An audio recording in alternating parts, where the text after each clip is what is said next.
আওয়ামী লীগকে নিষিদ্ধের দাবি, গণহত্যার দায়ের জন্য মন্তব্য গণ অধিকার পরিষদের। গণহত্যার তদন্ত, বিচার ও নতুন ট্রাইব্যুনাল গঠনের দাবি জামাতের। সুপ্রিয় দর্শক, আসসালামু আলাইকুম। এআরবি বার্তা চ্যানেলের পক্ষ থেকে আপনাদেরকে স্বাগতম। দেশ এবং দেশের বাইরে থেকে এই মুহূর্তে যারা এই ভিডিওটি দেখছেন তাদের সকলকে আন্তরিক ধন্যবাদ ও শুভেচ্ছা। এতক্ষণ শুনছিলেন সংবাদ শিরোনাম, এখন বিস্তারিত।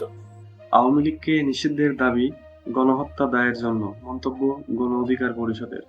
আজ গুলশানে জাতিসংঘের আবাসিক কার্যালয়ে জাতিসংঘের প্রতিনিধি দলের সঙ্গে বৈঠক করেছেন গণ অধিকার পরিষদের একাংশ। সভাপতি নুরুল হক নূর ও সাধারণ সম্পাদক মোহাম্মদ রাশেদ খান। গণ অধিকার পরিষদের সাধারণ সম্পাদক রাশেদ খান এ তথ্য নিশ্চিত করেন।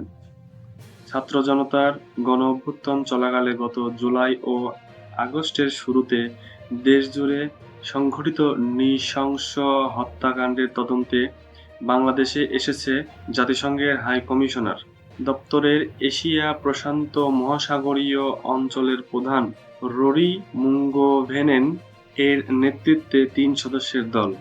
গত ২২ আগস্ট তারা বাংলাদেশে এসেছেন। বৈঠকে জুলাই-আগস্টে আওয়ামী লীগ এর ফ্যাসিবাদ পরিচালিত গণহত্যা ও মানবাধিকার পরিস্থিতি নিয়ে আলোচনা করা হয়েছে বলে জানান রাশেদ।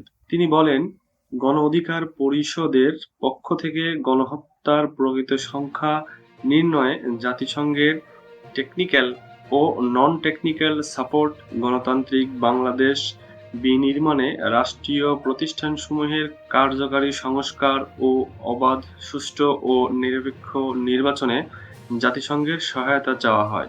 এছাড়া গণহত্যার দায়ে আওয়ামী লীগকে নিষিদ্ধ ও ছাত্রলীগ, যুবলীগকে সন্ত্রাসী সংগঠন হিসেবে ঘোষণার দাবি জানানো হয় বলে উল্লেখ করে রাশেদ খান বলেন।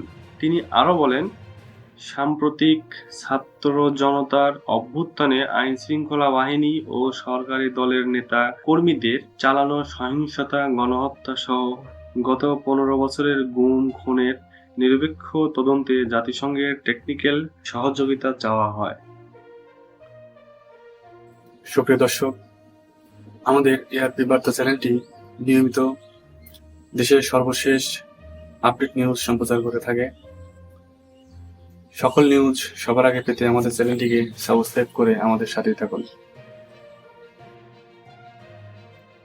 গণহত্যার তদন্ত, বিচার ও নতুন ট্রাইব্যুনাল গঠনের দাবি জামায়াতের। হেফাজতে ইসলামের মহাসমাবেশ ঘিরে গণহত্যা, পিলখানায় বিডিআর বিদ্রোহ ও ছাত্র জনতার গণবিপ্লবে নির্বিচারে হত্যাকে গণহত্যা উল্লেখ করে দ্রুত বিচার কার্য ও সুষ্ঠু তদন্ত শুরুর দাবি জানিয়েছে জামায়াত ইসলামী।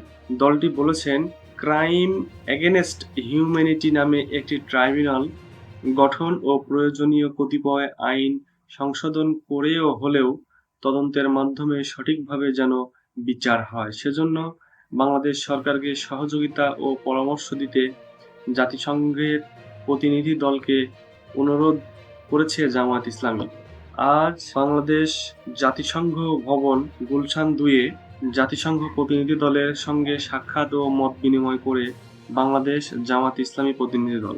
সাক্ষাতে উপস্থিত ছিলেন জামায়াত ইসলামীর নায়েবে আমির ও সাবেক MP doctor Syed Abdullah Mohammad Taher, secretary general ও সাবেক এমপি অধ্যাপক মিয়া গোলাম পরওয়ার ও কেন্দ্রীয় প্রচার ও মিডিয়া বিভাগের সেক্রেটারি মতিউর রহমান আখন্দ।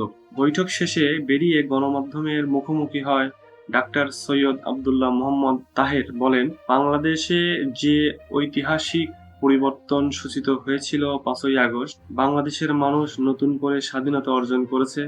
সেই সংগ্রাম ও গণবিপ্লবের সময় স্বৈরাচারী শাসক যেরকম অত্যাচার, হত্যা, খুন পরিচালনা করেছিল, সেই বিষয়ে আমাদের অন্তর্বর্তীকালীন সরকারের অনুরোধে এই মুহূর্তে জাতিসংঘের হিউম্যান রাইটস কমিশনের ফ্যাক্টস ফাইন্ডিংস টিম বাংলাদেশ সফর করেছে। তারা বাংলাদেশে বেশ কয়েকদিন ধরে অবস্থান করেছেন। তারা আগামী শনিবার চলে যাবেন। অনেকের সঙ্গে তারা বৈঠক করেছেন। সেই ধারাবাহিকতায় বাংলাদেশ জামাত ইসলামীকেও তারা আমন্ত্রণ করেছিল। এক প্রশ্নের জবাবে জামাত ইসলামের নায়েবে আমির বলেন, আগামী মাসেই জাতিসংঘের হিউম্যান রাইটস কমিশনের মূল টিম আসবে, টেকনিক্যাল বিষয়ে সরকারের সঙ্গে মত বিনিময় করবে, তদন্ত কার্যক্রম শুরু করবে। তারা তো মূলত বাংলাদেশ সরকারকেই সহযোগিতা করবে।